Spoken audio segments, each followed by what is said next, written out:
সম্মানিত ভিউয়ার্স, আমরা এই বিসমিল্লাহ হ্যাচারি দৌলতপুর বিসমিল্লাহ হ্যাচারি আরেকটা আপনাদেরকে রিভিউ দিচ্ছি যেটা ওনারা শুধু হ্যাচারি না, ওনাদের শুধু ছোট মাছ না, তো এখানে ওনাদের বড় মাছও আছে। এই যে বড় মাছ চাষ এখানে করতেছেন। তারপরে এইদিকে আমি আপনাদেরকে আরেকটা দেখাই, এই যেটা আমি আমার দ্বিতীয় ব্লগে ছিল সুবর্ণ রুই। আপনারা যারা সুবর্ণ রুই চাষ করতে চান আমাদের সাথে যোগাযোগ করলে আমরা বিসমিল্লাহ হ্যাচারির, আর আপনারা অনলাইনে চাইলে আমাদের সাথে যোগাযোগ লাগবে না, এখন বর্তমানে অনলাইনের যুগ। এই যে দেখেন সুবর্ণ রুই এক পুকুর থেকে আর পুকুরে ট্রান্সফার করতেছে। এই রুটে দেখেন কালারটা কীরকম একটু আপনারা দেখেন বিয়স। এই যে ওনারা একটা পুকুর থেকে আরেকটা পুকুরে এটা শিফট করতেছে। এই শিফটের মানে কি আমি একটু আপনাদেরকে বুঝাই বলি। এই শিফটের মানে হচ্ছে যে এক পুকুর থেকে এক পুকুরে মাছকে যখন স্থানান্তরিত করবেন মাছটা বড় হবে বেশি, মাছটা গ্রোথ আসবে বেশি, এটা আপনার লাভ হবে বেশি সবচেয়ে। আর এখানে দেখেন, এখানে যে পুকুর আমাদের বাউল ভাই মারতেছেন, উনি কিন্তু দেখেন উনি একটা প্রতিষ্ঠানের মালিক, একটা প্রতিষ্ঠানের কর্ণধার।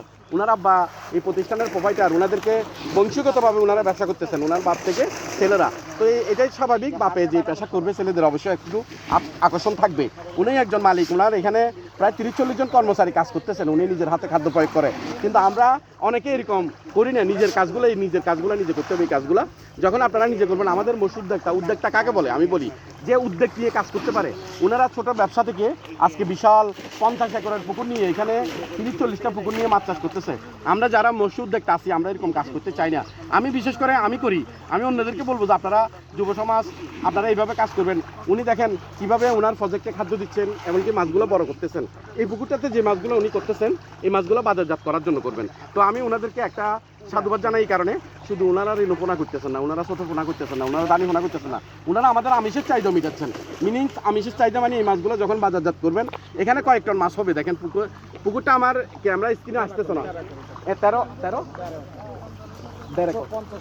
আচ্ছা 150 শতকের এই পুকুরে ওনারা করতেছেন যে কি বড় মাছ। তো বড় মাছে এখানে আমার বাবুল ভাই বলবেন কয় টন মাছ আপনি আশা করতেছেন এখানে, একটু বলেন এটা কি মাছ এটা বলেন একটু। জি এখানে আমার বলেন।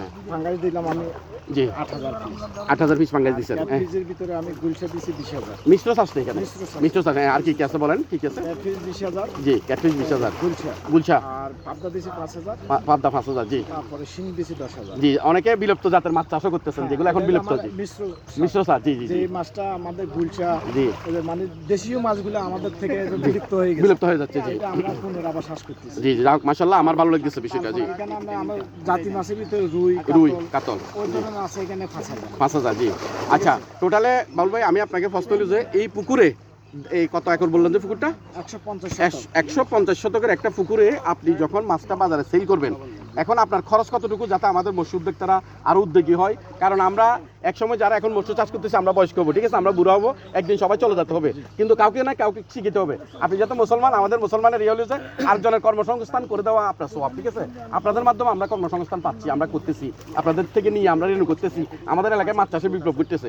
আপনি একটু বলেন আমার ভিডিও ব্লগের মাধ্যমে এই থেকে আপনি কত খরচ করে কত ইনকাম করতে পারবেন আপনি আশা রাখেন? আসলে এখন আমরা খাদ্যের উপরে নির্ভর। জি জি জি ভালো একটা কথা বলছেন। বিভিন্ন কোম্পানি আর খাদ্যের দাম বেশি, মান কম। জি জি আমরা আসলে এই খাদ্যটা জি একটু দেখুন, ফেরাগন আমরা খাওয়াইতাম একসময়। ফেরাগন এটা ফ্যাক্টরি আমাদের ওখানে আছে। জি ফেরাগন, ঠিক আছে, ফেরাগনের খাদ্য এটা বলেন। এটা অয়েল কোট নাকি? ফেরাগন এটা অয়েল কোট। এখানে আমার টার্গেট হলো জি 15 টন খাদ্য লাগবে। জি জি জি আমি আমার ফাঙ্গাসটা 1.5 কেজি ওজন করলে 8000। জি 15 টনের ভিতরে আমার 1.5 কেজি 1.5 কেজি ওজন করলে আপনার এখানে আমার যে গুলশা পাবদাগুলো আছে, জাতি মাছগুলো জি আছে, জি জি ওই খাবারে ওইগুলো চলে যাবে। জি জি হ্যাঁ, মিশ্র চাষের বৈশিষ্ট্য তো এটা। হ্যাঁ বৈশিষ্ট্য এটা। জি আমি যদি ফাঙ্গাসে যা বিক্রি করব আমার খাদ্যে প্রফিট আসে যাবে। জি অতিরিক্ত আমি যে ক্যাটফিশ গুলো দিলাম ওই খাদ্যটা আমি হিসাব করলাম না। জি জি ঠিক আছে, এগুলো বানাস ওইগুলো। জি জি এগুলো বানাস। ফাঙ্গাসে যদি আমার খাদ্য আর টাকা হয়ে যায় আর পিছনে ওইখানে আমার ধরেন 10 লক্ষ টাকা বিক্রি হবে, ওইটাই আমার প্রফিট হবে। আচ্ছা আচ্ছা, মাশাআল্লাহ ভালো লাগলো, শুনে ভালো লাগলো। তো আমরা আসলে একটা পরিকল্পনা নিয়ে কাজ করতে হবে। এই যে ওনার একটা পরিকল্পনা, আমাদের বাবুল ভাইয়ের যে পরিকল্পনা, উনি এখানে বলতেছেন যে যা খরচ করবে, এখানে মিশ্র চাষ করছেন 2 মাস থেকে ওনার খরচটা চলে আসবে, কিন্তু এখানে মিশ্র 3-4 প্রকারের মাছ দিচ্ছেন, আরেকটা মাছ থেকে ওনার প্রফিট হয়ে যাবে। তো একটা পুকুরে যদি আমরা চাকরির নামক সোনার হরিণের পিছিয়ে না ঘুরে আমরা যদি এরকম উদ্যোক্তা হই, ওনাদেরও সেল হবে, ওনাদের এই যে মাছগুলো টনা মাছ করে রাখতেছে ওনারা কার কাছে বিক্রি করবো? আমরা যদি উদ্যোগী না হই, আমরা যদি শুধু চাকরির পিছিয়ে ঘুরি, আমরা যদি এরকম উদ্যোক্তা হয়ে আমরা যখন কাজ শুরু করবো তখন ওনাদের মাছও সেল হবে, ওনাদের করতে ভালো লাগবে, মৎস্য চাষে বিপ্লব ঘটবে, ঠিক আছে। তো এই যাই হোক, আমি যেটা বললাম এই পুকুরে প্রচুর পাঙ্গাস আছে, মাশাআল্লাহ ওনার কথায় প্রতীয়মান গোপালগঞ্জে এই এই 3-4 মাসে ওনারা মাশাআল্লাহ এখানে 8-10 লক্ষ টাকা প্রফিট করতে পারবেন। তো প্রত্যেককে বলবো আপনারা এইভাবে মাছ চাষে উদ্যোগী হবেন, মাছ চাষ করবেন, যে কোনো ফার্ম, পোলট্রি ফার্ম, গবাদি ফার্ম আপনারা এগুলো করবেন। এগুলো করলে আমাদের দেশ আমিষে খাদ্যে স্বয়ংসম্পূর্ণ হবে। পরিশেষে সবার সুন্দর জীবন কামনা করে দৌলতপুর 2 নম্বর ওয়ার্ড বিসমিল্লাহ হ্যাচারি থেকে বিদায় নিচ্ছি। আসসালামু আলাইকুম।